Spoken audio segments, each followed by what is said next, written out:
Yeah, we back, we back, we back, we back, we back, we back, we back. I had an important call this man had just came through, man. I had to go and take care of business. You heard? We back, we back, we back, we back, we back. You heard?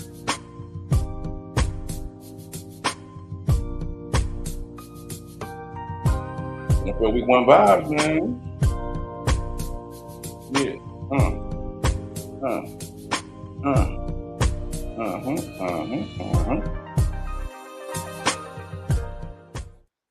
All right, we bike, man. We back. You're NFL Week 1 vibes, man. We left off with the Chargers and Raiders. We were speaking about basically how Alexander Madison and Zaire White just play average. You know, Madison 5 carries, 19 yards. Jacoby Myers 3 catches for 61 yards. He only had 3 targets. I'm kind of a shock on that one. Brock Bowers had 8 targets, six catches for 58 yards. His rookie debut. Devontae Adams 5 catches, 59 yards. No tubs. So you know Madison had the 1 touchdown. For the Raiders, they lost to the Chargers 22-10. On a swing pass, went 31 yards and scored. Excuse me, Justin Herbert, which I think everybody kind of predicted that Justin Herbert will come out and play 17 for 26, 144 yards and a touchdown. That's his game. They ran the football. J.K. Dobbins, he came back healthy from his injury, 10 rushes for 135 yards and a touchdown. You know, so like to me, that's the recipe. Gus Edwards played well, 11 carries for 26 yards. You know, so yeah, McConkey came out, you know, their leading receiver with 7 targets, you know, 5 catches for 39 yards. Quentin Johnson, 3 catches for 38 yards, you know, so they're not going to have a lot of offense, you know what I'm saying, each game. I don't see. I think Justin Herbert, somebody that I think they want to make it to this type of golden boy, this type of, you know, guy who was a gunslinger, he slings the football around, but he's not that good of a passer. Not in volume. I think that he's one of those guys that can just you pass the ball maybe 25 times a game, get him in that 220 range, no turnovers. You know, he'll get better as he plays in those games where he can develop and be a 300-yard passer without having 3 touchdowns and 2 interceptions. You don't want to be a Tony Romo type guy who has, he had 300 yards and 350 with 3 touchdowns, but he had 2 picks. And one of those picks may end the game. A lot of times the Chargers were in a situation where they were up in these games and then they're just doing dumb shit with the football. Like, so you put yourself in a situation where you don't want to be doing those things going forward. So that was the Chargers and the Raiders. Let's see who's up next.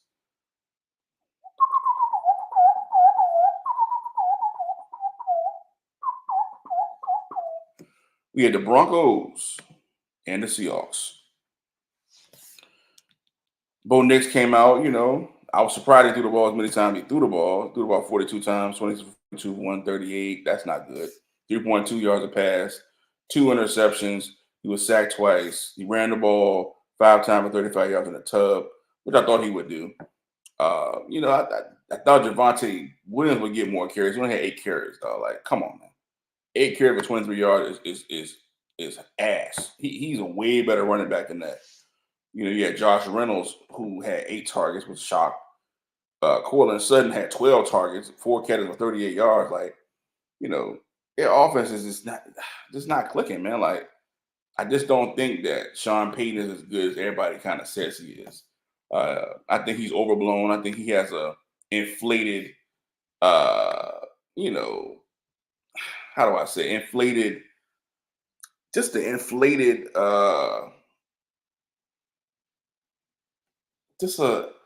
his aura, so to speak, is like when he stepped in, you know, I got Sean Payton. Like, he was good like 10 years ago, like for real. I know I wanted him, he was always a coordinator at one point. I wanted him to be the eventual head coach, but Jason Garrett, you know, got that job, unfortunately. So, you know, I just don't look at Sean Payton as somebody in today's game who can really coach football. You don't really see him develop guys. You know, if you get him with a guy who's talented, then you know you got something. But developing a guy, we've seen him numerous times with quarterbacks. He tried to develop Taysom Hill. They thought for sure, we're gonna give Taysom Hill the ball. As soon as Drew Brees retires and he can't be a pumpkin, he's an H-back. He's Chris Cooley. Come on, fam. Let's be serious here. So the Seahawks, on the other hand, Geno Smith, 18 for 25, 171 yards. Not great. 6 yards a pass, 1 touchdown, sacked twice. Kenneth Walker, which we knew for a fact he was going to get the football, going for 20 carries, 103 yards in the tub. So, I mean, Tyler Lockett, Metcalf didn't do much, and Jigba didn't do much. Noah Fant, decent, Charbonnet, he played decent, nothing to cry home about, but he contributed, Tyler Lockett was their leading, I guess, receiver with 6 catches with 77 yards and no touchdowns, but he had 7 targets. So something to look at going forward, something to see. Julian Love was everywhere tackling everything in sight. He had 12 touches, 12 tackles, and a forced fumble. So, he's everywhere smacking everything around. So, Seattle was one of those teams that's always going to be in the mix. It's their style of football. I like the fact that they have the home field advantage too. So this gonna be definitely an exciting season for Seattle going forward. The Dallas Cowboys up next. My team. I gave a small breakdown last time. Like I said, not much to really touch on. I gave my thoughts on Deshaun Watson earlier. I think previewing us going forward, like I was going to tuck it earlier. I talked about the wide receiving core. Like I think CeeDee Lamb is a really, really good receiver, but he's just the number 2 receiver in my opinion. Like he's a borderline 1. He had 5 catches with 61 yards, 20 yards a catch with 10 targets. Like that's inflated numbers. So even when he had the big season he had last year, I'm happy he got paid because he deserved to get paid. He's a really good receiver, but he's not going to have any type of like 30-yard catches, 40-yard fit. Like the one opportunity we had, didn't connect on. Dak didn't throw him a good pass. So they have to do a better. Him and Dakota have to do a better job of when I put number ones in. A number 1 to me is somebody can catch a 5-yard pass and take it to the crib. Somebody can catch a 20-yard pass, take it to the crib. 30-yard pass, a zero, a smoke route. But I don't never see CeeDee Lamb go over the top. I don't never see him beat a guy off the line and go over the top and score a touchdown. Dak throw him the ball and it's in the bread bag. I don't see it. I see all these in cuts and dig routes and comeback routes and post corners. And it's like he's more of a possession guy to me. You got Brandon Cooks for 4 yards, 4 catches for 40 yards and a touchdown. He had 7 targets though. But Jalen Brooks and Jalen Tolbert, bro, these dudes are trash. These are trash, bro. Cowboy Nation been telling me how good Jalen Tolbert is. I get to arguing with these people every time in these chats. Jalen Tolbert is shit on my shoe. You heard? Like Jalen Tolbert should not be nowhere near a football field. He is a practice squad player. We keep on promoting these guys that are not good, bro. You're trying to sell me a bag of shit. When I'm watching this dude play, he don't know what the fuck to do. You got Jalen Brooks out here, 1K. You got Tyler Lipke, who had a pretty good game. Jay Ferguson got hurt. Cavante Turpin didn't get any snaps on offense, but he did a nice job on other teams. So like I said, Overshaw played his ass off. That was one of the draft picks that we drafted last year from Texas, but he got hurt. ACL injury in training camp. So to me personally, man, he was a shot in the arm. Eric Kendricks looked like Eric Kendricks from 5 years ago. You know what I'm saying? DeMarcus Lawrence looked really, really good. Our defense played sound. Keelan Carson was the one who I wanted to see if he was going to hold up. And he did. He held up really, really well, played against Amari Cooper a lot of time one-on-one. He really could have had 3 interceptions in that game. He dropped a couple of them. So to me personally, the great Dallas win. The Browns, they're in trouble. I'm telling you, they are in trouble. From a schematic situation, I just don't see Deshaun. It's not clicking. It's like I got the ball, but I'm not letting the ball go. Then another woman came out and said that he sexually assaulted her. A lot of this stuff is messing with his emotions. He's happy to play football. Like he don't seem energized and got that hype and pizzazz like he used to have. I think a lot of time he's gotten himself in trouble because he's one of those guys who's really not like that. He's a nerd type guy, reclusive, but he's gotten that money and that type of fame. And, you put yourself in bad predicaments. I've been there as a person I'm very close to the vest. I'm not one of those people, but, sometimes I act like I'm Rick James. It is what it is once you live in a life of just partying all the time I think Deshaun kind of got caught up in that with the whole massage thing and different women you expose yourself to. As a man, you got to keep everything close to the vest. The more women you expose your life to and you make yourself accessible to, the more you're man, all that money, and you're putting yourself in a predicament where you literally can lose everything off of word of mouth. Well, I didn't like the way you did this. Or I didn't like the way you did that. That's the trick bag now. So, brothers, I'm giving y'all some game of advice from a player to a player. Please, man, keep yourself out of everybody's face, out of all these women, areas and apartments and condo, whatever, or houses or whatever, and get you a solid lady and build. Get you two solid ladies until you figure out if you got a solid one. You did. That's some real playerism. You did from your boy Mike to the P. You feel me? Like, make sure you know what you're doing out here, because at the end of the day, man, you're liable to be subjugated to some shit that's not even really happening, because none of those women were telling the truth. He was not convicted of none of this shit. But these people just keep on trying to, bring up things and get a money grab out of you so you can pay them some money. So you don't want to do that. Can't nobody say that, oh, Mike was doing anything with me. No, I'm at home with my wife. That's where I should be at. You dig? So that brother's not married. So hey, get you a solid, solid jump that you can trust. You dig? If you can't trust them, then don't fool with them one-on-one. That's it. It's as simple as that. So I don't understand these niggas. You got too much money to be out here just doing frivolous bull job. You hear? So moving forward, excuse me. Week 1 vibes. Here we go.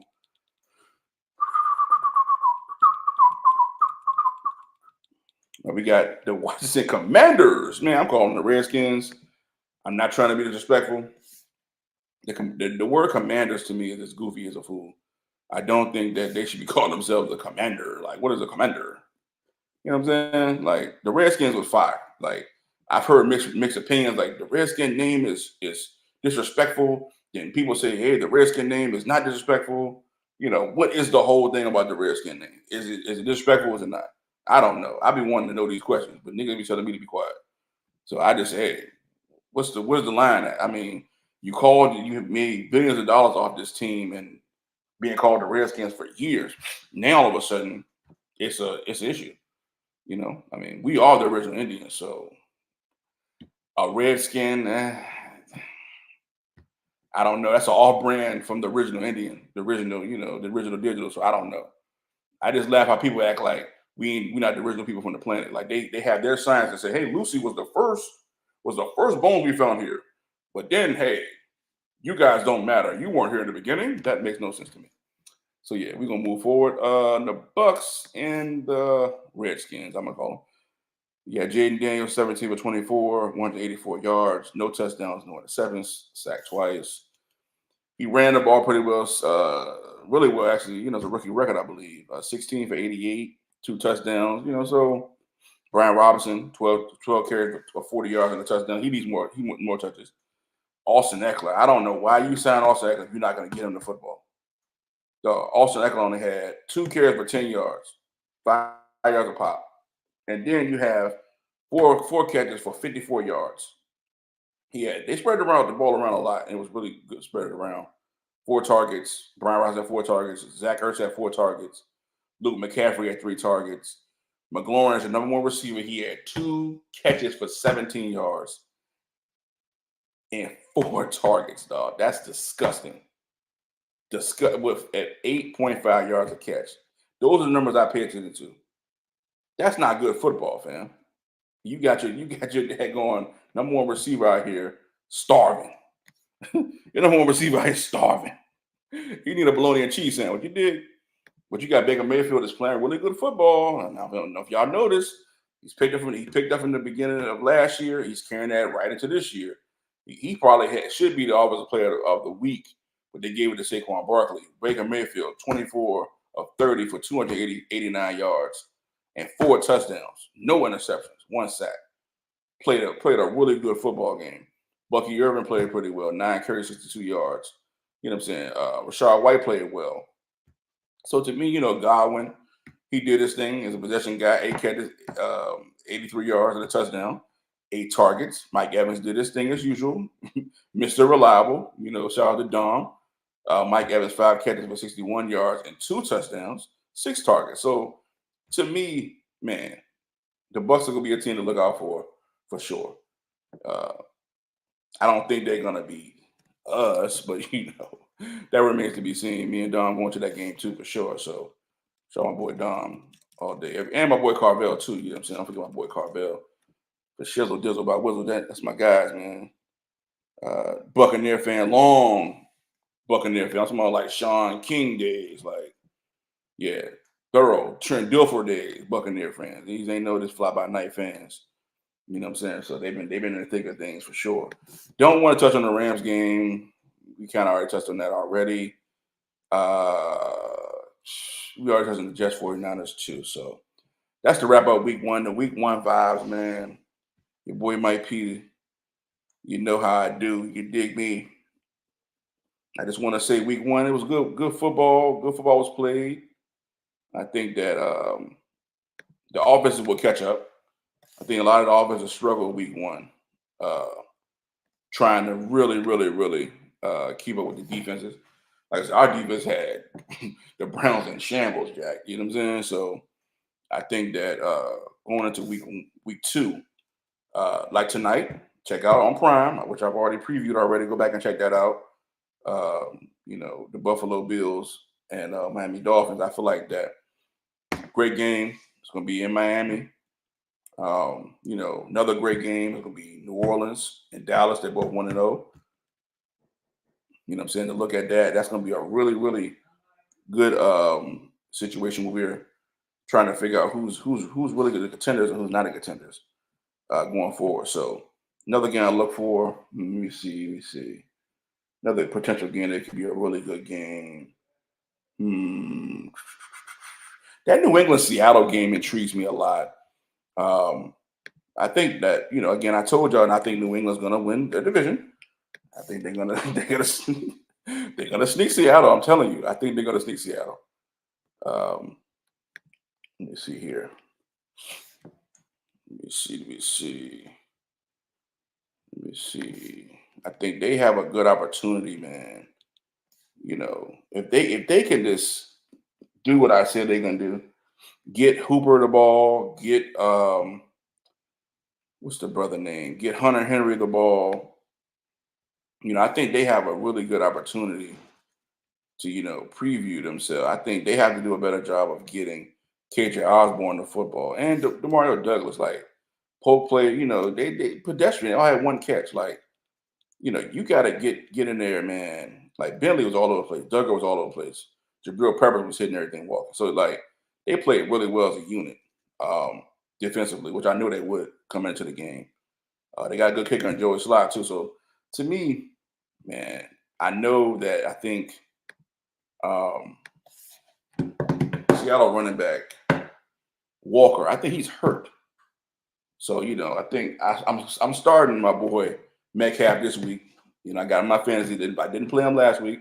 I put Xavier Worthy. I knew they would try to highlight Xavier Worthy, and try to show him off as their new toy. So, but I think that the Patriots, they're gonna snip Seattle. That's probably my game to look out for this week. Do I have another one? Let's see here. Do I have another one I think is going to be a really good game? I think that Arizona Rams game is going to be sneaky good too.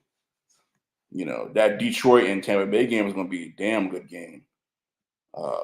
So look out, man. Like so. Hey, I'm enjoying it. I'm happy football is back. As I know you guys are happy football is back.